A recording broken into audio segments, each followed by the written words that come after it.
You are now tuned in to Sure-Handed TV. Hello everyone, I am Malcolm Sommons here with FAMU Now, and I'm sitting here with Crystal Keymah. How are you doing today? I'm excellent, thank you. How are you? I'm doing well.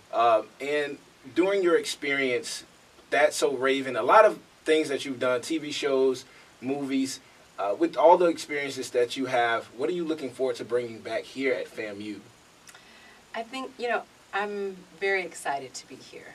First, to be the first Kellogg Artist in Residence, Right. and to teach my class, acting for the camera, and having directed the wonderful play, The Nakarima Society. Right. And what I told my class, what I tell them often, is that I want them to know everything I know. I don't think it's possible, but I spent 16 years straight as a series regular on television shows. And I started out the semester with 16 weeks, and I thought if I can get 16 years into these 16 weeks and give you that advantage, then I've done my job. Right. So, being in the entertainment business, as a black woman, and you love going natural, you've been going natural for as long as I've seen you on camera. How is that going in the industry? Because I know certain businesses and certain industries don't allow that, and you have to change your hairstyle. Well, it's much, much better than when I started. No one was wearing their hair naturally when I started on In Living Color in 1990, not styling natural hair in prime time. A couple of people had afros, a couple of people had locks, but no one was styling natural hair. The advantage that I had was that In Living Color was a variety show, and we were wigged most of the time. And so it was only at the end of the show when we came out as ourselves that we could be ourselves. And so no one cared how we wore our hair, and I could wear my hair naturally. Okay. And because I did it, a lot of people, wrote me letters, stopped me on the street. How do you get your hair like that? How do you do that? And I'm proud to say I started that trend, not the first one, certainly, but in this generation that I helped propel the trend toward natural hair. A lot of casting directors really weren't having me because I wore my hair naturally, but I was blessed enough to work constantly even though I was denied certain jobs because of that. It didn't, I didn't sit home and cry about it because I didn't have time. I worked a lot. I worked constantly. And now it's much different. It's much better for people who wear their hair naturally.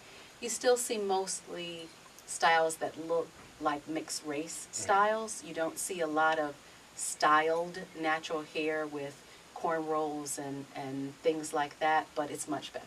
Okay. And I'm glad for it. Wow, that's crazy. So what are you looking forward to, being that you were on stage so many years?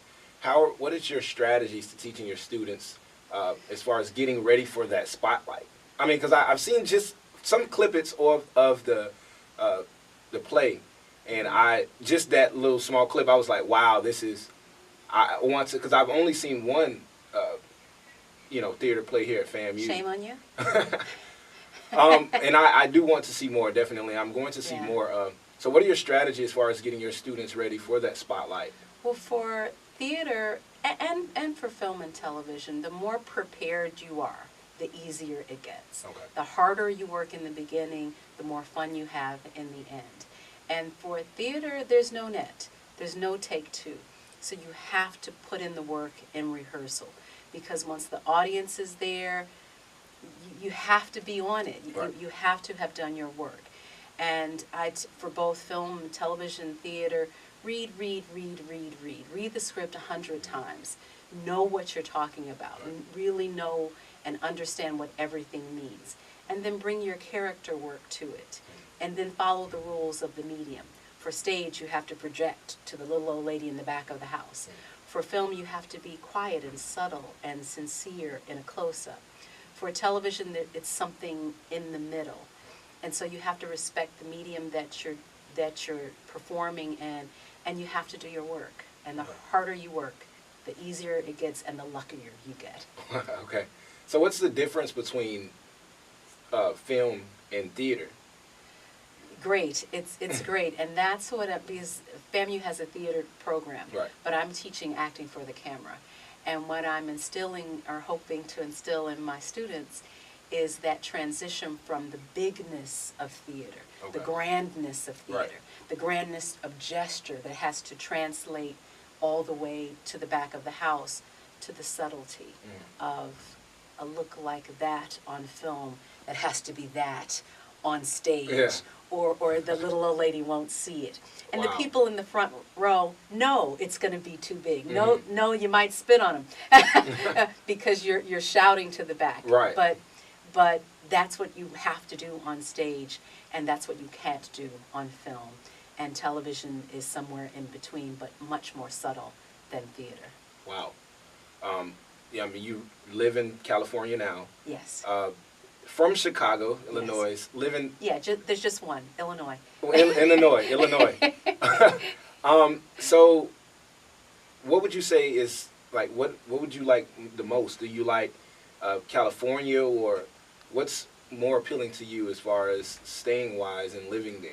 What's the difference between Chicago, Tallahassee, and California? Big. Well, Chicago and Los Angeles are two of the four major markets Right. for the entertainment industry. Chicago has a very, very sincere, dynamic theater community. It's where you really would benefit training in theater.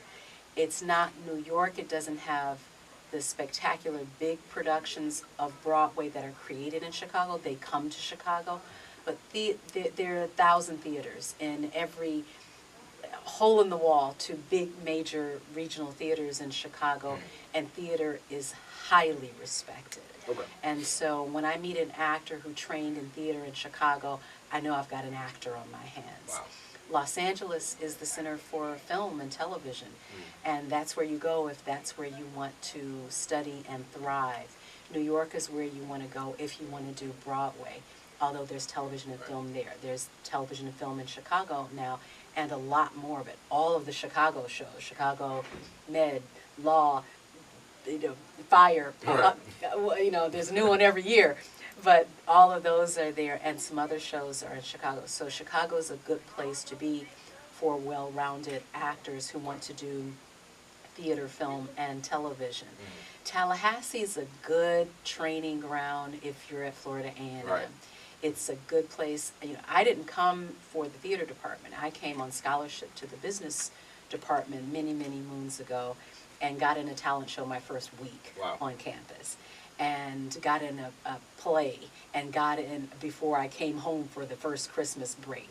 And so it was clear that I belonged in theater, and FAMU was gracious enough, the theater department, to welcome me, as we do now to students. Any student who wants to come here and major in theater, we welcome them. It's a diverse program with academic faculty and working professionals in the faculty, which is why they brought me back to give more real-life experience as a working actor to the young students here.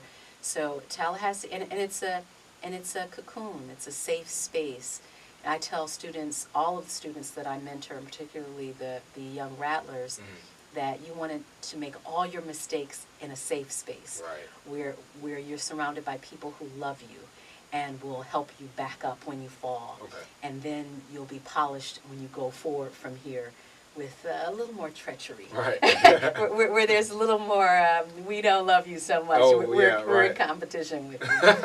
So, being that you are a successful actor and many other, talents that you have, would you say the best thing for someone to do is to get up and just go out and go directly to those cities and those states that they want?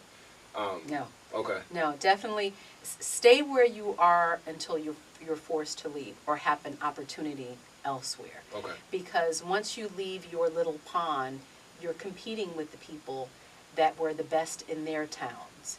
Everybody that, you get off, you're the best in your high school, and then you get to college, and Right. you meet everybody that was the best in their high school, and you say, oh, and then you're the best in your college, and then you graduate, and you meet all the other people Right. that were the best in there, and it's a lot more. So work your craft, study, learn, and get as much experience as you can in whatever market you are right now, and then branch out.